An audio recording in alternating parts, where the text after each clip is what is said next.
ಸ್ನೇಹಿತರೆ, ಮೀಡಿಯಾ ಮಾಸ್ಟರ್ಸ್ಗೆ ಸ್ವಾಗತ ಸುಸ್ವಾಗತ. ಗೆಳೆಯರೆ, ಪಾಕಿಸ್ತಾನದಲ್ಲಿ ಚುನಾವಣೆ ಮುಗಿದಿದೆ. ಬಹುತೇಕ ಕ್ಷೇತ್ರಗಳ ಫಲಿತಾಂಶ ಹೊರಬಿದ್ದಿದೆ. ಇನ್ನು ಕೆಲ ಕ್ಷೇತ್ರಗಳ ಬಗ್ಗೆ ಗೊತ್ತಾಗಬೇಕಿದೆ. ಹಾಗೆ ಅಲ್ಲಿ ಯಾರು ಮುಂದಿನ ಪ್ರಧಾನಿ ಅನ್ನೋ ಬಗ್ಗೆ ಯಾವ ಕುತೂಹಲನೂ ಇಲ್ಲ. ಅದು ಈಗಲ್ಲ, ಚುನಾವಣೆ ನಡೆಯೋದಕ್ಕೂ ಮೊದಲೇ ಅಲ್ಲಿ ಯಾರು ಪ್ರಧಾನಿ ಆಗಬೇಕು ಅನ್ನೋದನ್ನ ಪಾಕಿಸ್ತಾನದ ಮಸೀಹಾ ಪರ್ವರ್ದಿಗಾರ್ ಅಮೆರಿಕ ನಿರ್ಧಾರ ಮಾಡಿತ್ತು. ಹೀಗಾಗಿ ನಾವು ಸರ್ಕಾರ ರಚನೆ ಮಾಡ್ತೀವಿ ಅಂತ ಮಾಜಿ ಪ್ರಧಾನಿ ನವಾಜ್ ಶರೀಫ್ ಘೋಷಣೆ ಮಾಡಿದ್ದಾರೆ. ಇನ್ನು ಯಥಾ ಪ್ರಕಾರ ಪಾಕಿಸ್ತಾನದ ಸೇನೆಯ ಬಗ್ಗೆ ಇರೋ ಒಂದು ಮಾತು ಈ ಬಾರಿ ಕೂಡ ನಿಜ ಆಗಿದೆ. ಅವರು ಇವತ್ತಿನವರೆಗೆ ಯಾವ ಯುದ್ಧನೂ ಗೆದ್ದಿಲ್ಲ, ಯಾವ ಚುನಾವಣೆನೂ ಸೋತಿಲ್ಲ, ಮತ್ತು ಯುದ್ಧ ಚುನಾವಣೆ ಯಾವುದನ್ನು ನಿಯತ್ತಾಗಿ ಮಾಡಿಲ್ಲ ಅನ್ನೋ ಹಳೆ ಜೋಕ್ ಏನಿತ್ತು ಅದು ಮತ್ತೆ ನಿಜ ಆಗ್ತಾ ಇದೆ. ಹಾಗೆ ಅದನ್ನ ಅಲ್ಲಿನ ಜನಾನೇ ಸಿಕ್ಕಾಪಟ್ಟೆ ಟ್ವೀಟ್ ಕೂಡ ಮಾಡ್ತಾ ಇದ್ದಾರೆ. ಈ ಬಾರಿ ಕೂಡ ಪಾಕಿಸ್ತಾನದ ಚುನಾವಣೆ ಅನ್ನೋದು ಕಾಮಿಡಿ ತರಾನೇ ನಡೆದು ಹೋಗಿದೆ. ಅಲ್ಲಿ ಚಲಾವಣೆಯಾದ ಮತಗಳಿಗಿಂತಲೂ ಹೆಚ್ಚಿನ ಮತಗಳು ಕೆಲ ಅಭ್ಯರ್ಥಿಗಳಿಗೆ ಬಿದ್ದಿವೆ. ಕೌಂಟಿಂಗ್ ನಡೀತಿದ್ದಾಗ ಇದ್ದಕ್ಕಿದ್ದ ಹಾಗೆ ಕೆಲ ಅಭ್ಯರ್ಥಿಗಳಿಗೆ ಬಂದ ಮತಗಳ ಪ್ರಮಾಣ ಲೈವ್ ಅಲ್ಲೇ ಕಡಿಮೆಯಾಗಿ ಹೋಗಿದೆ. ಗೆದ್ದ ಸೀಟುಗಳ ಸಂಖ್ಯೆ ರಾತ್ರೋರಾತ್ರಿ ಇಳಿಕೆಯಾಗಿದೆ. ನಿಜವಾಗ್ಲೂ ಗೆದ್ದವರು ಸೋತಿದ್ದಾರೆ, ಸೋತವರು ಗೆದ್ದಿದ್ದಾರೆ. ಅಲ್ಲಿನ ಮತದಾರ ಯಾರು ಆರಿಸಿ ಬರಬೇಕು ಅಂದ್ಕೊಂಡಿದ್ನೋ ಅಂಥವರಿಗೆ ಸೋಲಾಗಿದೆ. ಇದೆಲ್ಲ ನಡೆದು ಹೋಗಿರೋದು ನಿನ್ನೆ ರಾತ್ರಿ. ಹೀಗಾಗಿ ನಾವು ಚುನಾವಣಾ ಫಲಿತಾಂಶವನ್ನು ಒಪ್ಪೋದಿಲ್ಲ ಅಂತ ಇಮ್ರಾನ್ ಖಾನ್ ಪಾರ್ಟಿ ಹೇಳಿದೆ. ನಾವು ಗೆದ್ದಿದ್ದೀವಿ ಅಂತ ನವಾಜ್ ಶರೀಫ್ ಹೇಳಿಕೊಂಡ್ರೆ ಅದರ ಬೆನ್ನಲ್ಲೇ ನಾವೇ ಗೆದ್ದಿರೋದು ಅಂತ ಇಮ್ರಾನ್ ಖಾನ್ ಪಕ್ಷ ಕೂಡ ಹೇಳಿದೆ. ಮತ್ತೊಂದು ಕಡೆ ನವಾಜ್ ಶರೀಫ್ ಹಾಗೂ ಭುಟ್ಟೋ ಜಂಟಿಯಾಗಿ ಸರ್ಕಾರ ರಚನೆಗೆ ಸಿದ್ಧತೆಗಳನ್ನು ಕೂಡ ಮಾಡ್ಕೋತಾ ಇದ್ದಾರೆ. ಹಾಗಾದ್ರೆ ಏನು ಪಾಕಿಸ್ತಾನದ ರಿಸಲ್ಟು? ಬನ್ನಿ ನೋಡೋಣ.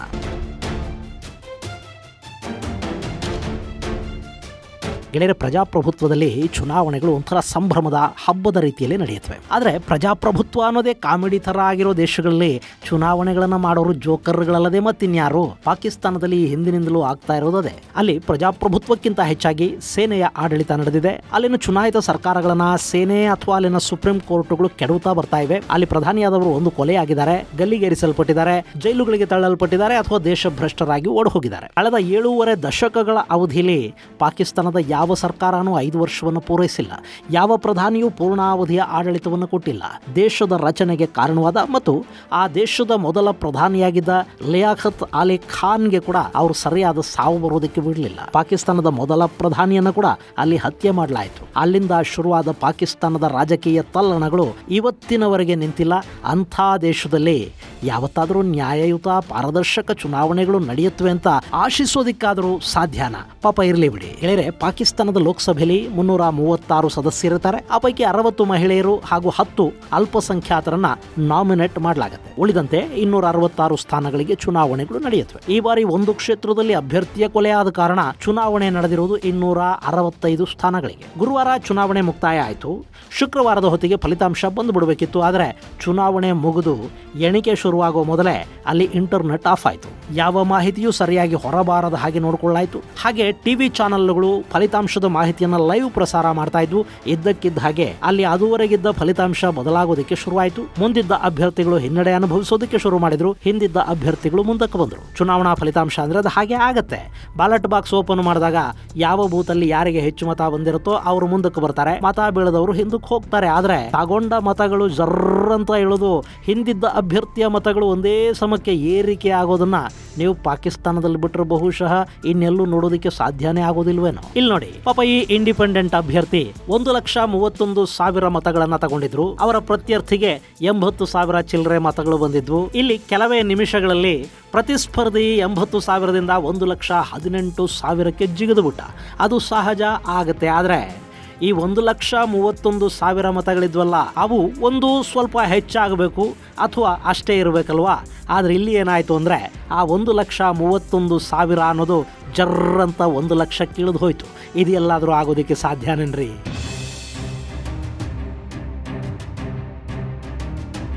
ಇನ್ನು ಮಾಜಿ ಪ್ರಧಾನಿ ನವಾಜ್ ಶರೀಫ್ ಅವರ ಕ್ಷೇತ್ರದಲ್ಲಿ ಚಲಾವಣೆಯಾದ ಮತಗಳು 2,93,000 ಚಿಲ್ಲರೆ. ಅದರಲ್ಲಿ ಕೌಂಟ್ ಮಾಡಲಾದ ಮತಗಳು 2,94,000. ಇಂಥ ಹಲವಾರು ಮ್ಯಾಜಿಕ್ಗಳ ನಡುವೆ ಅಲ್ಲಿ ನಾನು ವಿಡಿಯೋ ಮಾಡುವವರೆಗಿನ ಫಲಿತಾಂಶದ ಪ್ರಕಾರ ಪಕ್ಷೇತರ ಅಭ್ಯರ್ಥಿಗಳು 99 ಮಂದಿ, ನವಾಜ್ ಶರೀಫ್ ಪಕ್ಷದ ಅಭ್ಯರ್ಥಿಗಳು 71 ಮಂದಿ ಮತ್ತು PPP ಅಂದ್ರೆ ಭುಟ್ಟೋ ಪಕ್ಷದಿಂದ 53 ಮಂದಿ ಆರಿಸಿ ಬಂದಿದ್ರು. ಇನ್ನೊಂದಷ್ಟು ಕ್ಷೇತ್ರಗಳಲ್ಲಿ ಸಣ್ಣ ಪುಟ್ಟ ಪಕ್ಷಗಳ ಅಭ್ಯರ್ಥಿಗಳ ಆಯ್ಕೆಯಾಗಿದ್ರು. ಮತ್ತೆ ಒಂದಷ್ಟು ಕ್ಷೇತ್ರಗಳ ಫಲಿತಾಂಶ ಪ್ರಕಟವಾಗೋದು ಬಾಕಿ ಇತ್ತು. ಗೆಳೆಯರೆ, ಇಲ್ಲಿ ಪಕ್ಷೇತರರಿದಾರಲ್ಲ, ಅವರಲ್ಲಿ ಬಹುತೇಕ ಮಂದಿ ಇಮ್ರಾನ್ ಖಾನ್ ಅವರ ಪಾಕಿಸ್ತಾನ್ ತೆಹರಿಕೆ ಇನ್ಸಾಫ್ ಪಕ್ಷದ ಸದಸ್ಯರು. ಪಾಕಿಸ್ತಾನದಲ್ಲಿ ಈ ಬಾರಿ ಏನಾಗಿದೆ ಅನ್ನೋದು ನಿಮಗೆ ಗೊತ್ತಲ್ವೇ? ಪಾಕಿಸ್ತಾನದ ಪ್ರಧಾನಿಯಾಗಿದ್ದ ಇಮ್ರಾನ್ ಖಾನ್ ಮೇಲೆ ಸೇನೆ ಹಾಗೂ ಅಮೆರಿಕ ಎರಡು ಸಿಟ್ಟು ಮಾಡಿಕೊಂಡು ಇಮ್ರಾನ್ ಪದಚ್ಯುತಿ ಆಯಿತು. ಅಲ್ಲಿ ಸಮ್ಮಿಶ್ರ ಸರ್ಕಾರವನ್ನ ಸೇನೆನೇ ರಚನೆ ಮಾಡಿಸ್ತು. ನವಾಜ್ ಶರೀಫ್ ಅವರ ಸಹೋದರ ಶಹಬಾಜ್ ಶರೀಫ್ ಪ್ರಧಾನಿ ಆದ್ರೆ ಪಿಪಿಪಿ ನಾಯಕ ಪಾಕಿಸ್ತಾನದಲ್ಲಿ ಪಪ್ಪು ಅಂತಲೇ ಖ್ಯಾತರಾಗಿರುವ ಬಿಲಾವಲ್ ಭುಟ್ಟೋ ವಿದೇಶಾಂಗ ಸಚಿವರಾದ್ರು. ಅದು ಅಲ್ಲಿಗೆ ನಿಲ್ಲಿಲ್ಲ. ನನ್ನ ಸರ್ಕಾರವನ್ನು ಪದಚ್ಯುತಗೊಳಿಸೋದಕ್ಕೆ ಅಮೆರಿಕ ಪ್ರಯತ್ನ ಪಡ್ತಾ ಇದೆ ಅಂತ ಅಲ್ಲಿನ ಬಹಿರಂಗ ಸಭೆಯಲ್ಲಿ ಇಮ್ರಾನ್ ಭಾಷಣ ಮಾಡಿದ್ರು. ಆ ಸಂದರ್ಭದಲ್ಲಿ ಒಂದು ಫೈಲು, ಒಂದಷ್ಟು ಪೇಪರ್ಗಳನ್ನು ತೋರಿಸಿ, ಈಗ ಬಂದು ಕೂತ್ಕೋತಾ ಇರೋದು ಇಂಪೋರ್ಟೆಡ್ ಸರ್ಕಾರ, ಇಲ್ಲಿ ಅಮೆರಿಕದ ಹಸ್ತಕ್ಷೇಪ ಇರೋದಕ್ಕೆ ನನ್ನ ಬಳಿ ದಾಖಲೆಗಳಿವೆ ಅಂತ ಆ ಪೇಪರ್ಗಳನ್ನ ತೋರಿಸಿ ಹೇಳಿದ್ದು ಅಲ್ಲಿ ದೊಡ್ಡ ವಿಷಯ ಆಯಿತು. ಇಮ್ರಾನ್ ಪರ ಜನ ಪ್ರತಿಭಟನೆಗಿಳಿದ್ರು. ಮತ್ತೊಂದು ಕಡೆ ಸರ್ಕಾರಿ ಗೌಪ್ಯ ದಾಖಲೆಗಳನ್ನು ಬಹಿರಂಗಪಡಿಸಿದ ಆರೋಪದ ಮೇಲೆ ಇಮ್ರಾನ್ ಮೇಲೆ ಕೇಸ್ ಆಯಿತು. ಇಮ್ರಾನ್ ಅರೆಸ್ಟ್ ಕೂಡ ಆಯಿತು.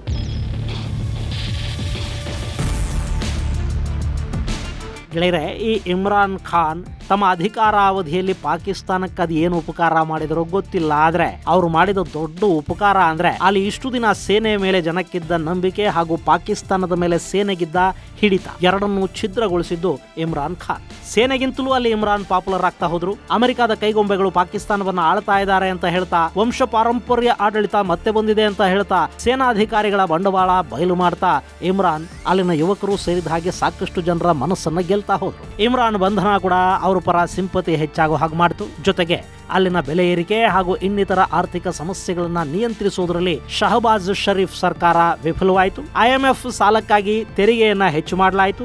ಇದು ಜನರ ಸಿಟ್ಟಿಗೆ ಕಾರಣವಾಯಿತು. ಇದೇ ಸಂದರ್ಭದಲ್ಲಿ ಚುನಾವಣೆಗಳು ಘೋಷಣೆ ಆದವು. ಅರೆಸ್ಟ್ ಆಗಿದ್ದ ಇಮ್ರಾನ್ ಖಾನ್ಗೆ ನ್ಯಾಯಾಲಯ ತಕ್ಷಣ ಶಿಕ್ಷೆ ಕೊಡ್ತು. ದೇಶ ಬಿಟ್ಟು ಓಡಿ ಹೋಗಿದ್ದ, ಭ್ರಷ್ಟಾಚಾರ ಪ್ರಕರಣವನ್ನ ಎದುರಿಸ್ತಾ ಇದ್ದ ನವಾಜ್ ಶರೀಫ್ಗೆ ಪಾಕಿಸ್ತಾನದ ನ್ಯಾಯಾಲಯ ಜಾಮೀನನ್ನು ಕೊಡ್ತು. ಜನ ನೋಡ್ತಾ ಇರ್ತಾರೆ ಕಣ್ರಿ. ಅಫ್ಕೋರ್ಸ್ ಅವ್ರಿಗೆ ಏನು ಮಾಡೋದಕ್ಕೆ ಸಾಧ್ಯ ಆಗದೇ ಇರಬಹುದು, ಆದರೆ ಆಡಳಿತ ವರ್ಗ ಏನು ಮಾಡ್ತಾ ಇದೆ ಅನ್ನೋದು ಜನಕ್ಕೆ ಅರ್ಥ ಆಗೋದಿಲ್ಲ ಅಂತಲ್ಲ. ಅದರ ಬೆನ್ನಲ್ಲೇ ಚುನಾವಣಾ ಆಯೋಗ ಇಮ್ರಾನ್ ಖಾನ್ ಪಕ್ಷದ ಚಿಹ್ನೆ ಕ್ರಿಕೆಟ್ ಬ್ಯಾಟನ್ನು ಕಸ್ಕೊಳ್ತು. ಬ್ಯಾಟ್ ಚಿಹ್ನೆಯ ಅಡಿಯಲ್ಲಿ ಸ್ಪರ್ಧಿಸೋ ಹಾಗಿಲ್ಲ ಅಂತ ಹೇಳ್ತು. ಬೇರೆ ಚಿಹ್ನೆ ತಗೊಳ್ಳೋದಕ್ಕೆ ಸಮಯ ಇರಲಿಲ್ಲ, ಇದ್ದ ಚಿಹ್ನೆ ಬಳಸೋ ಹಾಗಿರಲಿಲ್ಲ. ಹೀಗಾಗಿ ಇಮ್ರಾನ್ ಪಕ್ಷದ ಅಭ್ಯರ್ಥಿಗಳು ಪಕ್ಷೇತರರಾಗಿ ಚುನಾವಣೆಯಲ್ಲಿ ಸ್ಪರ್ಧಿಸಬೇಕಾಗಿ ಬಂತು. ಇದೆಲ್ಲದರ ನಡುವೆ ಕೂಡ ಗುರುವಾರ ರಾತ್ರಿಯಿಂದ ಆರಂಭಗೊಂಡ ಮತ ಎಣಿಕೆಯಲ್ಲಿ ನವಾಜ್ ಶರೀಫ್ ಹಾಗೂ PPP ಪಕ್ಷಗಳಿಗಿಂತ ಹೆಚ್ಚಿನ ಪಕ್ಷೇತರ ಅಭ್ಯರ್ಥಿಗಳು ಗೆಲ್ಲುವ ಸೂಚನೆ ಕಾಣ್ತಾ ಇತ್ತು. ಸುಮಾರು 180 ಕ್ಷೇತ್ರಗಳಲ್ಲಿ ಪಕ್ಷೇತರರು ಮುಂದಿದ್ರು. ಇಮ್ರಾನ್ ಖಾನ್ ಮಾತನಾಡಿದ ಥರದ ಆರ್ಟಿಫಿಷಿಯಲ್ ಇಂಟೆಲಿಜೆನ್ಸ್ ಬಳಸಿ ಮಾಡಲಾದ ವಿಡಿಯೋ ಒಂದು ಹೊರಬಂತು. ಅಷ್ಟರಲ್ಲೇ ರಾತ್ರಿ ಸೇನೆ ಫೀಲ್ಡ್ ಇಳಿತು ನೋಡಿ. ಅಷ್ಟೇ, ದೂರದರ್ಶನಗಳಲ್ಲಿ ಬರ್ತಾ ಇದ್ದ ಲೈವ್ ರಿಸಲ್ಟ್ ಟೆಲಿಕಾಸ್ಟ್ಗಳು ನಿಂತು ಹೋದ್ವು. ಸೇನೆ ಕೌಂಟಿಂಗ್ ಬೂತ್ ಅದು ಏನು ಮ್ಯಾಜಿಕ್ ಮಾಡ್ತೋ ಗೊತ್ತಿಲ್ಲ, ಇದ್ದಕ್ಕಿದ್ದ ಹಾಗೆ ಪಕ್ಷೇತರ ಅಭ್ಯರ್ಥಿಗಳ ಮುನ್ನಡೆಗೆ ಬ್ರೇಕ್ ಬಿತ್ತು. ನವಾಜ್ ಶರೀಫ್ ಪಕ್ಷದ ಗ್ರಾಫ್ ಏರೋದಕ್ಕೆ ಶುರುವಾಯಿತು. ಮರುದಿನ ಬೆಳಗಾಗೋ ಹೊತ್ತಿಗೆ ನವಾಜ್ ಶರೀಫ್ ನಾವು ಸಮ್ಮಿಶ್ರ ಸರ್ಕಾರವನ್ನ ರಚನೆ ಮಾಡ್ತೀವಿ ಅಂತ ಘೋಷಣೆ ಕೂಡ ಮಾಡಿದ್ರು. ಈಗಲೂ ಅಲ್ಲಿ ಗೆದ್ದಿರೋ ಪಕ್ಷೇತರ ಅಭ್ಯರ್ಥಿಗಳಿದಾರಲ್ಲ, ಅವರಲ್ಲಿ ಬಹುತೇಕರು ಇಮ್ರಾನ್ ಪಕ್ಷದ ಸದಸ್ಯರು. ಉಳಿದವರು ಇಮ್ರಾನ್ಗೆ ಬೆಂಬಲವಾಗಿ ನಿಂತವರು. ಅವರ ಸಂಖ್ಯೆ ತುಂಬಾನೇ ದೊಡ್ಡದಿದೆ. ಆದ್ರೆ ಅತಿ ದೊಡ್ಡ ಪಕ್ಷ ಅಂತ ಕಣ್ಣಿಗೆ ಕಾಣೋದು ನವಾಜ್ ಶರೀಫ್ ಅವರ ಪಕ್ಷ. ಹೀಗಾಗಿ ಟೆಕ್ನಿಕಲಿ ಸರ್ಕಾರ ರಚನೆಗೆ ಆಹ್ವಾನ ನವಾಜ್ ಶರೀಫ್ಗೆ ಬರುತ್ತೆ. ಇಲ್ಲಿ ಇಮ್ರಾನ್ ಪಕ್ಷದ ಮಾನ್ಯತೆಯನ್ನ ರದ್ದು ಮಾಡಿದ ಉದ್ದೇಶನೇ ಇದಲ್ವೇ? ಇನ್ನು ಅಲ್ಲಿ ಚುನಾವಣೆ ನಡೆದಿರೋದು 265 ಸ್ಥಾನಗಳಿಗೆ. ಹೀಗಾಗಿ ಸರಳ ಬಹುಮತಕ್ಕೆ 133 ಸೀಟುಗಳು ಬೇಕು. ಅದನ್ನ ಜೋಡಿಸ್ಕೊಳ್ಳೋದಕ್ಕೆ ನವಾಜ್ ಶರೀಫ್ಗೆ ಸದ್ಯಕ್ಕೇನು ಕಷ್ಟ ಆಗೋದಿಲ್ಲ. ಯಾಕೆಂದ್ರೆ PPPಯ ಬೆಂಬಲ ಇರುತ್ತೆ. ಇನ್ನುಳಿದ ಚಿಕ್ಕ ಪುಟ್ಟ ಪಕ್ಷಗಳನ್ನ ತಂದು ಸೇನೆಯಲ್ಲಿ ಗುಡ್ಡೆ ಹಾಕತ್ತೆ. ಹಾಗೆ ಯಾರು ಸರ್ಕಾರ ರಚನೆ ಮಾಡ್ತಾರೆ ಅನ್ನೋದು ಗೊತ್ತಾದ ಮೇಲೆ ಅವ್ರ ಜೊತೆ ಸೇರ್ಕೊಳ್ಳೋ ಒಂದಷ್ಟು ಸನ್ಫ್ಲವರ್ಗಳು ಕೂಡ ಇರುತ್ತವೆ. ಅವರೆಲ್ಲರನ್ನ ಸೇರಿಸ್ಕೊಂಡು ಒಂದು ಸರ್ಕಾರ ರಚನೆ ಮಾಡೋದಿಲ್ಲಿ ನವಾಜ್ ಶರೀಫ್ಗೆ ಕಷ್ಟ ಅಲ್ಲ.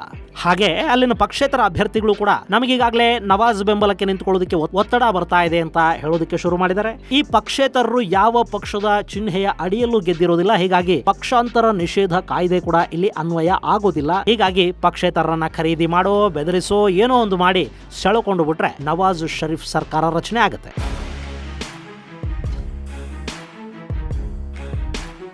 ಆದರೆ ಅಲ್ಲಿ ಆ ಸರ್ಕಾರ ಸುಭದ್ರವಾಗಿರತ್ತಾ?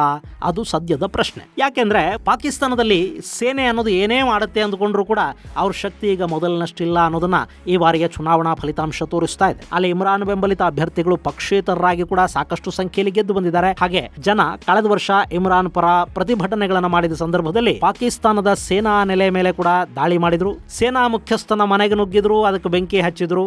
ಇದು ಪಾಕಿಸ್ತಾನದ ಇತಿಹಾಸದಲ್ಲಿ ಬ್ಲಾಕ್ ಡೇ ಅಂತ ಅಂತ ಅನ್ನಿಸ್ಕೊಳ್ತು. ಯಾವ ದೇಶದ ಜನನೂ ತಮ್ಮದೇ ದೇಶದ ಸೇನೆಯ ಮೇಲೆ ದಾಳಿ ಮಾಡೋದಕ್ಕೆ ಹೋಗೋದಿಲ್ಲ. ಯಾಕೆಂದ್ರೆ ಸೇನೆ ಯೋಧರು ಅಂದ್ರೆ ಪ್ರತಿ ದೇಶದ ನಾಗರಿಕನಿಗೂ ಒಂದು ಪ್ರೀತಿ ಇರುತ್ತೆ, ಗೌರವ ಇರುತ್ತೆ. ಆದ್ರೆ ಪಾಕಿಸ್ತಾನದಲ್ಲಿ ಸೇನಾ ನೆಲೆ ಮೇಲೆ ಕೂಡ ಜನಸಾಮಾನ್ಯರು ದಾಳಿ ಮಾಡಿದ್ದಾರೆ. ಅದು ಸೇನೆ ವಿಶ್ವಾಸವನ್ನ ಕಳ್ಕೊಂಡಿರೋದಕ್ಕೆ ಸಾಕ್ಷಿ. ಹೀಗಾಗಿ ಈಗಿನ ಫಲಿತಾಂಶ ಕೂಡ ಸೇನೆಯ ವಿರುದ್ಧ ಆಕ್ರೋಶಕ್ಕೆ ಕಾರಣ ಆಗುತ್ತೆ. ನಾವು ಮತ ಚಲಾಯಿಸಿದೊಬ್ಬರಿಗೆ ನಮ್ಮನ್ನ ಆಳೋದಕ್ಕೆ ಬರ್ತಾ ಇರೋದು ಮತ್ತೊಬ್ಬರು, ನಾವು ಯಾರು ಬೇಡ ಅಂದ್ಕೊಂಡಿದ್ವು ಅವರೇ ಮತ್ತೆ ಆಡಳಿತವನ್ನು ವಹಿಸಿಕೊಳ್ತಾ ಇದ್ದಾರೆ ಅಂದ್ರೆ ಜನರ ಸಿಟ್ಟು ಕೂಡ ಅಲ್ಲಿ ಹೆಚ್ಚಾಗುತ್ತೆ. ಒಂದ್ ಕಡೆ ಭಯೋತ್ಪಾದನೆ, ಇನ್ನೊಂದ್ ಕಡೆ ಬಡತನ, ಬೆಲೆ ಏರಿಕೆ, ಆರ್ಥಿಕ ಕುಸಿತ, ಈಗ ಅತಂತ್ರ ಸರ್ಕಾರ, ಜನರ ಆಕ್ರೋಶ. ಯಾವುದನ್ನ ನಿಯಂತ್ರಿಸಬೇಕು ಪಾಪ ಪಾಕಿಸ್ತಾನ?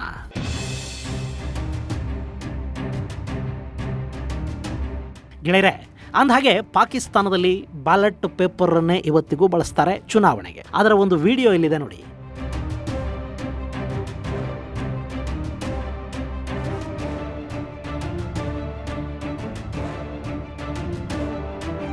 ಇದನ್ನ ಟ್ವೀಟ್ ಮಾಡಿರೋರು, ಭಾರತದಲ್ಲಿ ಪ್ರತಿಪಕ್ಷಗಳು ಇದೇ ಕಾರಣಕ್ಕೆ ಬ್ಯಾಲೆಟ್ ಪೇಪರ್ ಅನ್ನ ಕೇಳ್ತಾ ಇದ್ದಾರೆ ಅನ್ನೋ ತಲೆಬರಹದ ಅಡಿಯಲ್ಲಿ ಈ ವಿಡಿಯೋನ ಟ್ವೀಟ್ ಮಾಡಿದ್ದಾರೆ. ಅದು ಅವರ ಅಭಿಪ್ರಾಯ. ಭಾರತದ ಪ್ರಜಾಪ್ರಭುತ್ವ ವ್ಯವಸ್ಥೆಯನ್ನ ಪಾಕಿಸ್ತಾನದ ಜೊತೆ ಕಂಪೇರ್ ಮಾಡಿಕೊಂಡು ನಾವೇ ಚಿಕ್ಕವರಾಗಬೇಕಾದ ಅಗತ್ಯ ಏನಿಲ್ಲ, ನಾವು ಅವರಿಗಿಂತ ತುಂಬಾನೇ ಮೇಲಿದ್ದೀವಿ, ನಮ್ಮಲ್ಲೊಂದು ಸುಭದ್ರ ಪ್ರಜಾತಂತ್ರ ವ್ಯವಸ್ಥೆ ಇದೆ. ಜಸ್ಟ್ ಪಾಕಿಸ್ತಾನದ ಚುನಾವಣೆಗಳು ಹೇಗೆ ನಡೆಯುತ್ತವೆ ಮತ್ತು ಈ ಬಾರಿಯಲ್ಲಿ ಏನಾಯಿತು ಅನ್ನೋದನ್ನ ಅರ್ಥ ಮಾಡ್ಕೊಳ್ಳೋದಕ್ಕೆ ಅಷ್ಟೇ ಈ ವಿಡಿಯೋ. ಗೆಳೆಯರೆ, ಪಾಕಿಸ್ತಾನದಲ್ಲಿ ಒಂದು ಸರ್ಕಾರ ರಚನೆ ಆಗುತ್ತೆ. ಅದು ಅತಂತ್ರ ಸರ್ಕಾರ ಆಗಿರುತ್ತೆ, ಸಮ್ಮಿಶ್ರ ಸರ್ಕಾರ ಆಗಿರುತ್ತೆ, ಯಾವ ಪಕ್ಷಕ್ಕೂ ಬಹುಮತ ಇಲ್ಲದ ಸರ್ಕಾರ ಆಗಿರುತ್ತೆ. ಹೇಳಿ ಕೇಳಿ ಪಾಕಿಸ್ತಾನದಲ್ಲಿ ಯಾವ ಸರ್ಕಾರವನ್ನು 5 ವರ್ಷಗಳ ಕಾಲ ಅಧಿಕಾರದಲ್ಲಿಟ್ಟು ಅಲ್ಲಿನ ಸೇನೆಗೂ ಅಭ್ಯಾಸ ಇಲ್ಲ. ಹೀಗಾಗಿ ಈ ಬಾರಿ ಕೂಡ ಅಲ್ಲಿ ಅತಂತ್ರ ಪರಿಸ್ಥಿತಿ ನಿರ್ಮಾಣವಾಗುವುದು ಸುಳ್ಳೇನಲ್ಲ. ಮುಂದಿನ ದಿನಗಳಲ್ಲಿ ಇನ್ನಷ್ಟು ಭಯಾನಕವಾಗಿರುತ್ತವೆ ಅನ್ನೋದ್ರಲ್ಲಿ ಎರಡು ಮಾತು ಇಲ್ಲ. ಆಗಲಿ ಬಿಡಿ, ಬಿತ್ತಿದ್ದನ್ನೇ ಉಣ್ಣಬೇಕು ಅನ್ನೋದು ಜಗದ ನಿಯಮ. ಇದು ಗೆಳೆಯರೆ ಪಾಕಿಸ್ತಾನದ ಚುನಾವಣೆಯ ಅಪ್ಡೇಟ್ಸ್. ಮುಂದಿನ ಸಂಚಿಕೆಯಲ್ಲಿ ಮತ್ತಷ್ಟು ವಿಶೇಷಗಳ ಜೊತೆ ಮತ್ತೆ ಭೇಟಿಯಾಗೋಣ. ಅಲ್ಲಿವರೆಗೆ ಜೈ ಹಿಂದ್, ಜೈ ಕರ್ನಾಟಕ.